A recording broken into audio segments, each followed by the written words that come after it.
Hey guys, Cory again with another episode of Quarantine with Cory. Now tonight we got 6 minutes on mental health. 6 minutes starting now. So mental health is kind of one of those like buzzwords. Some people get really weird when you talk about it. They think it's something mystical or whatever, right? A lot of times it's just, I don't know, we just don't really understand exactly what it is, but it is just what it says. It is mental health. It's not mental illness. Just because we're talking about mental health doesn't necessarily mean we're talking about mental illness. Yes, they're all kind of in the same category, but it's just like physical health doesn't necessarily mean that you have something wrong with you. Just because you go into the doctor for a physical doesn't mean something is quote unquote wrong with your body. It means that you're going in for some preventative maintenance.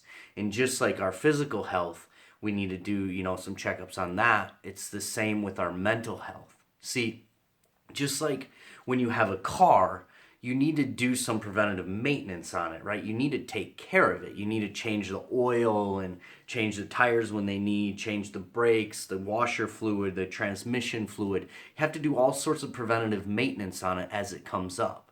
Now, doing those things doesn't guarantee that you're not going to be stranded on the side of the road, broke down, or that it won't start up one morning. But it positions you better and gives you better odds than if you were to neglect all of those things and not maintain your vehicle. See, if you didn't change the oil in your car, you're pretty much guaranteeing that at some point there's going to be a problem. Just like if you neglect your mental health and don't maintain it, you're pretty much guaranteeing that you will have problems.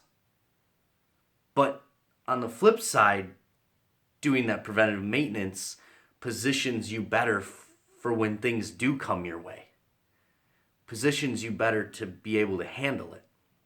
So I just wrote down 5 things, 5 tips, 5 pretty simple things that we can do to keep our mental health on par. Now, there's hundreds of things that we can do, should do, all of this. This is not an exhaustive list, but it's just 5 quick things that I do that I've found to be really important and helpful in my life, and I know they can help you. So the first one is this. Are you getting enough sleep? See, in our world that we live in, the fast-paced world, it's like bragging rights to see how little of sleep you can survive on, how little of sleep you can function on, right? People in the business world brag about only living off of 2-3 hours of sleep because they're grinding and working hard.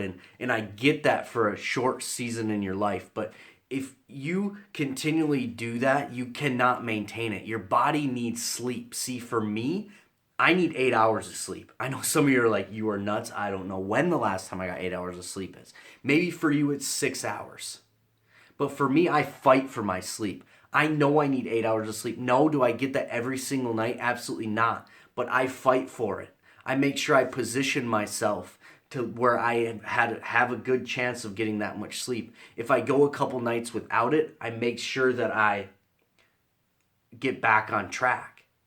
And if you find yourself in a position where you continually can't get enough sleep because your schedule's too full, then you probably should go through your schedule and your priorities and maybe take a couple of them out because sleep is huge. The second thing is this. Surround yourself with good people. People who care about you and love you for who you are, not who you pretend to be. People who will hold you accountable, people who will support you, people who will tell you what you need to hear, and people who will be there for you.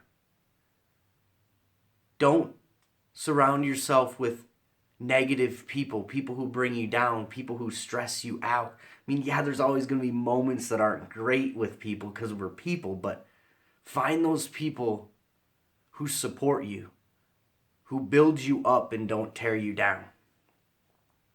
Number 3 is, what are some healthy activities that you're doing? For me, it's golf. Man, I love getting out on the golf course, getting the fresh air, hitting some balls, even though I'm terrible at it. It like resets me, right? It's just something I can go out, I can slow down, I can breathe in and breathe out, and it just relaxes me. I don't know, for you, it might be art, it might be volunteering somewhere, helping out at the local food shelf, something. What is it? See, coloring stresses me out. It might relax you. Golf relaxes me. You might hate it. But what are some healthy activities that you can do? Number 4 is this: don't self-sabotage. Are you putting good things into your mind? Are you speaking good things out of your mouth more than you're speaking negative things? See, the world's already coming at us hard. We don't need to be our own worst enemies. When you make a mistake, instead of saying you're a failure and you're just never going to amount to anything, say, you know what, I'm better than that and I'm going to do better next time. Acknowledge what you did, but just because you made a mistake doesn't mean you are a mistake. So speak positive to yourself. Don't self-sabotage. Number 5 is this: just like with physical sleep, it's so important. Mental rest is crucial. Make sure you're unplugging from your device, from the stressful situations you're in. Give yourself time each week to unplug and recharge. Rest your mind. Reset. Put the phone away, put all the distractions away, and just be present in the moment with yourself.